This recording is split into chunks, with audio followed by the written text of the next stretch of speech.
Thank you for joining us here at the International Spaceflight Museum in Second Life. Are you having fun today? Yes! Follow me.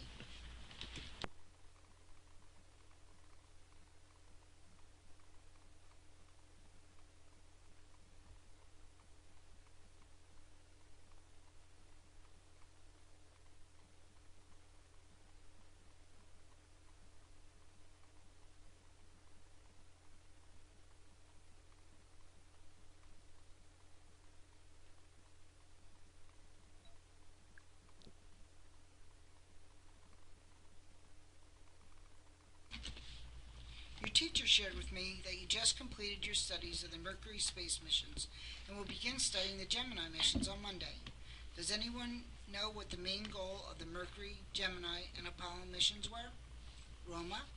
To land a man on the moon. Yes, that is correct. The United States wanted to land a man on the moon. The United States was in a race to the moon. Who declared the race to the moon? Ryan? President Kennedy? Yes, on May 25, 1961, President John F. Kennedy announced before a special joint session of Congress the goal of sending an American safely to the moon before the end of the decade.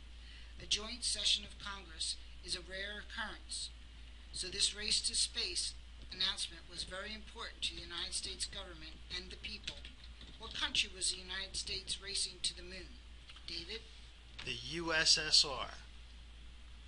First, I believe that this nation should commit itself to achieving the goal, before this decade is out, of landing a man on the moon and returning him safely to the earth.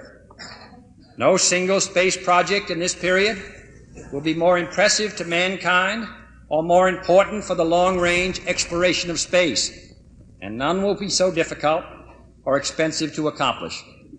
We propose to accelerate the development of the appropriate lunar spacecraft. We propose to develop alternate liquid and solid fuel boosters, much larger than any now being developed, until certain which is superior. Yes, the USSR is an acronym for United Soviet Socialist Republics, or Soviet Union for short. In 1961, the Soviet Union included what today is Russia, Georgia, the country of Georgia, not the state, Armenia, Latvia, and many more countries. President Kennedy announced landing man on the moon by the end of the decade. When was the end of the decade? John? 1970. Yes, the end of the decade from 1961 is 1970. Do you think sending a man to the moon in less than 10 years was a realistic goal? Yes! I'm not sure that goal was realistic. But at that time, the United States was embarrassed by the fact that the Soviet Union was succeeding into space faster than the United States. President Kennedy and the United States thought the United States needed to win the race into space. Let's begin our discussion of the Gemini program. Project Gemini. The main goals of the Gemini missions were 1. To demonstrate endurance of humans and equipment in spaceflight for extended periods. 2. To effect rendezvous and docking with another vehicle and to maneuver the combined spacecraft using the propulsion system of the target vehicle. 3. To determine extravehicular activity, EVA, or spacewalks outside of the protection of the spacecraft, and to evaluate the astronauts' ability to perform tasks there. 4. To perfect techniques of atmospheric re-entry and landing at a pre-selected location. And 5. To provide the astronauts with zero gravity and rendezvous and docking experience required for Apollo. Let's watch the launch of a Gemini flight. 10, 9, we have ignition sequence start. Engines on, 5, 4, 3, 2, all engines running. Launch commenced. Liftoff. We have liftoff 49 minutes past the hour. Traffic reports the clock has started. The tower is clear. The Gemini project was the missions between the United States' first space missions, the Mercury program, and the Apollo landed men on the moon. The Gemini project consisted of 12 missions, 2 unmanned program, and 10 manned. Without the successes from the Gemini missions, landing on the moon would not have been possible. but the missions were not without failure. Does anyone know why the name Gemini was chosen? Roma? Gemini means twins, and there were going to be 2 men on each mission. Yes, you are correct. Gemini was chosen because of the 2-man crews of the Gemini missions. The first manned mission, Gemini 3, was on March 23, 1965, and the last mission, Gemini 12, ended on November 15, 1966. The Gemini spacecraft was much larger than the Mercury spacecraft. Each series of NASA missions is represented by a patch. Each mission within a series is also represented by a patch. Please follow me and we will proceed to inspect a capsule similar to the one used for Project Gemini.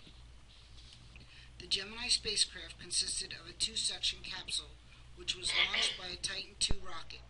The Gemini capsule housed power, propulsion, and life support systems in a detached equipment module located behind the reentry module, which made it similar to the Apollo Command Service Module design. Here are some of the highlights of the Gemini missions. Gemini 4 was NASA's first extravehicular activity operation. EVA time on the mission was 36 minutes. Gemini 6's primary objective was to rendezvous with Gemini 7. Gemini 10's primary objective was to rendezvous and dock with the Gemini Agena target vehicle and 1 hour 29-minute EVA. Gemini 11 hit a record altitude of 739.2 miles, reached using Agena propulsion system after first orbit rendezvous and docking. Gemini 12 was the final Gemini flight. Astronaut Aldrin set an EVA record of 5 hours and 30 minutes for one spacewalk. Please step inside the capsule to see what it was like for the astronauts. Notice the full array of analog controls, dials, levers, and buttons. Without the extensive training each astronaut completed, it would be very difficult to pilot the capsule. The astronauts were in constant communication with mission control when the capsule, whether on the launch pad, up in space, or on the way to splash down back on Earth. Mission Control was able to verify the instrument readings and the next step of the mission. Some of the astronauts were in the capsule for only a few hours, while on extended missions others lived up to 14 days in the cramped quarters of the capsule. Would you want to live in the area that is smaller than most closets? No! Please follow me and we will proceed to the flight simulator to take a rocket ride into space. Some of the most notable NASA astronauts participated in Project Gemini. They included Virgil Gus Grissom, Gordon Cooper, James Lovell, Walter Schirra, Edwin Buzz Aldrin, and Neil Armstrong. Many of these astronauts continued as astronauts into the Project Apollo missions, which accomplished the goals set by President Kennedy to put a man on the moon before the end of the decade. The first man on the moon was Neil Armstrong on July 20, 1969.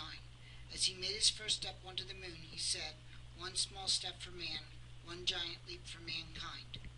Who wants to go on a ride in a Gemini rocket? Me! Okay, Ryan, you are the lucky winner. Please board the rocket. When you are settled in the capsule, tell Mission Control you are ready to blast off. We will watch you from the platform. See you when you get back. How will Ryan return from space? David? He will splash down in the ocean. Yes, you are correct. The original intention was for Gemini to land on Earth instead of at sea, using a paraglider rather than a parachute. However, this design was ultimately dropped and parachutes were used in a conventional nose-up sea landing, the same as the Mercury missions. All of the major objectives of Project Gemini were met, as well as many objectives assigned to individual missions. Thank you for attending the presentation of Project Gemini in Second Life.